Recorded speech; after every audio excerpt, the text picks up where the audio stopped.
अस्सलामु अलैकुम नाज़रीन, मैं हूं नाइला भट्टी। सबसे पहले शामिल करते हैं आज की अहम खबर। रिपोर्ट रजा अकरम मुगल जातला ईद उल फितर के मुबारक मौका पर IRF कम्युनिटी अस्पताल जातला ने अपनी रिवायात को बरकरार रखते हुए मरीजों की खिदमत का सिलसिला बिला ताअत्तुल 24 घंटे जारी रखा हुआ है। ईद के पहले दिन 136 से ज्यादा मरीजों का इलाज मुआवजा किया, जिसमें ज्यादातर रोड एक्सीडेंट, फूड पॉइजनिंग वगैरह है।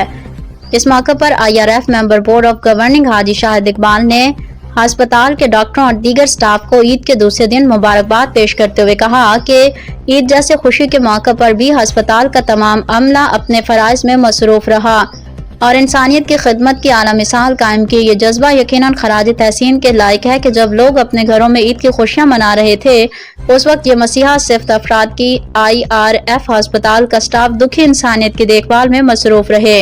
अस्पताल का ये अमल न सिर्फ पेशेवराना जिम्मेदारी बल्कि एक अजीम इंसानी खिदमत भी है, जिस पर पूरा माशरा उन्हें सलाम पेश करता है।